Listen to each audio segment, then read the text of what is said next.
step into the shadows of history, not as a casual observer, but as someone willing to walk through the dim corridors of a past where myth, obsession, and political catastrophe fused into something far more dangerous than ideology alone. The rise of Adolf Hitler cannot be fully understood by speeches, treaties, or battle maps. Beneath the surface of rallies and uniforms existed a private universe of symbols, ancient legends, and mystical convictions that shaped how he saw himself, his enemies, and his destiny.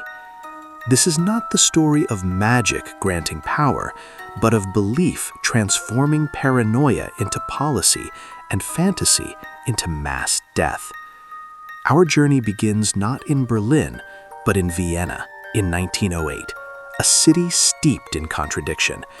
Vienna was a place of grand opera houses and decaying empires, of Freud mapping the unconscious while the Habsburg world quietly unraveled. In this city lived a young Adolf Hitler, anonymous, poor, and deeply humiliated. Rejected twice by the Academy of Fine Arts, sleeping in men's hostels, selling crude watercolors to survive, Hitler drifted through public libraries for hours each day. There, he did not study economics or law. He devoured books on Germanic mythology, racial theory, occult symbolism, and pseudo-history. These texts offered him something reality had denied: meaning. For Hitler, the occult was not escapism, it was structure. The idea that history moved according to hidden laws, that blood carried destiny, and that ancient symbols held dormant power gave his personal failure a cosmic explanation. If he was suffering, it was because the world was corrupt. If Germany was weak, it was because it had been poisoned. This was the soil in which Ariosophy took root. Ariosophy was not a formal religion, but a toxic blend of nationalism, mysticism, and racial fantasy. Its proponents claimed that the German people were descendants of a primordial Aryan race whose wisdom had been lost through racial mixing. Jews, Slavs, and modern society itself were framed not as competitors, but as contaminants. Within this worldview, history was not a story of progress, but of decline from a mythical golden age. Restoration required purification. By the time Hitler left Vienna for Munich, these ideas had fused with his identity. He did not merely believe them, he inhabited them. Politics would later give him a platform, but mysticism gave him a sense of inevitability. That sense of destiny deepened when he encountered Dietrich Eckart, a man who would become far more than a mentor. Eckart was a journalist, poet, and fervent anti-Semite, but also deeply immersed in occult thought. He believed Germany awaited a savior and became convinced Hitler was that figure. Eckart introduced him to elite circles where nationalism and mysticism intertwined, most notably the Thule Society. The Thule Society was not a fantasy club. It was a secretive organization that believed in Thule, a legendary northern homeland said to be the... What began in the dim libraries of Vienna did not remain there. As Hitler rose from obscurity into political relevance, the occult beliefs that once comforted a rejected artist quietly migrated into the bloodstream of an emerging movement. They did not appear as spells or overt rituals at first, but as symbols, language, and a worldview that framed history itself as a cosmic struggle. Hitler increasingly spoke not just of politics, but of destiny, providence, and forces that moved through nations like invisible currents. To him, Germany was not merely defeated after the First World War, it had been spiritually poisoned, weakened by unseen enemies, and disconnected from its ancient source of power. This belief was not metaphorical. Hitler genuinely viewed history as a battlefield between higher and lower races, animated by laws older than Christianity and immune to moral restraint. As the National Social Movement consolidated power in the early 1920s, many of its early members came from circles already steeped in esoteric thinking.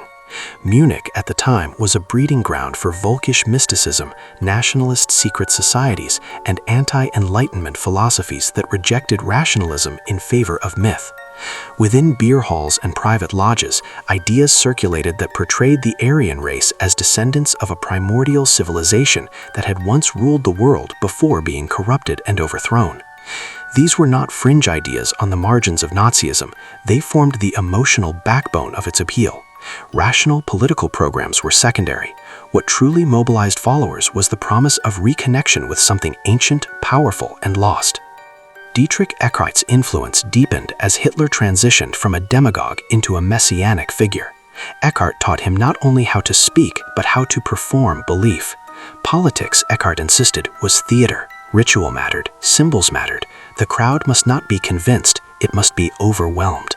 Under this guidance, Hitler learned to craft speeches that resembled sermons more than arguments, invoking images of rebirth, purification, and sacrifice. The language of the occult slipped seamlessly into mass politics, hidden beneath nationalist rhetoric.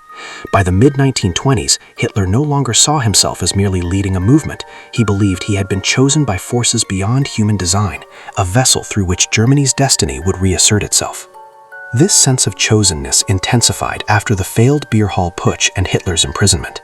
In Landsberg prison, he interpreted his survival not as luck but as confirmation. Others had died, he had been spared. To him, this was evidence that history itself bent around him. During this period, his writings increasingly blended racial ideology with mystical inevitability. He spoke of struggle not as a political process but as a natural law, one that justified annihilation without remorse.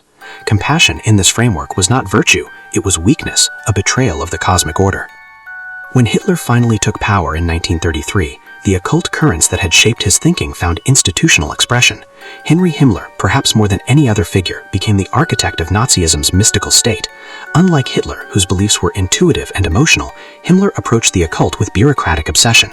He believed the SS was not merely a military organization, but a knightly order, destined to resurrect the ancient spiritual elite of the Germanic world. Under his command, the SS became a closed caste governed by racial purity, ritual, and historical myth. Marriage, childbirth, and even burial were regulated according to pseudo-pagan ceremonies designed to replace Christian traditions. Himmler transformed Wewelsburg Castle into the spiritual heart of the SS. Its northern tower was redesigned as a ceremonial center, complete with a sunwheel mosaic embedded in the floor, later mythologized as the Black Sun. There, senior SS officers participated in rituals intended to forge a bond between blood, land, and destiny. These ceremonies were not symbolic in Himmler's mind. He believed they activated dormant forces, reconnecting modern Germans to ancestral powers suppressed by centuries of Christianity and Enlightenment thought. The SS in his vision would become a new priesthood ruling a reborn world.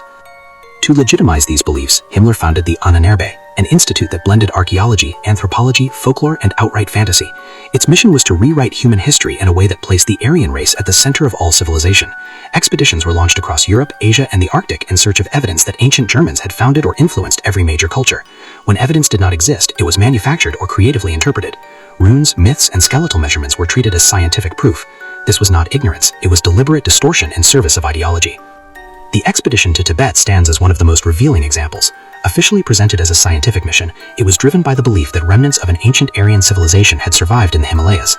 Measurements of skulls, noses, and eye sockets were recorded with obsessive precision, even as the results contradicted Nazi expectations. Privately, some scientists recognized the absurdity of the mission. Publicly, they complied.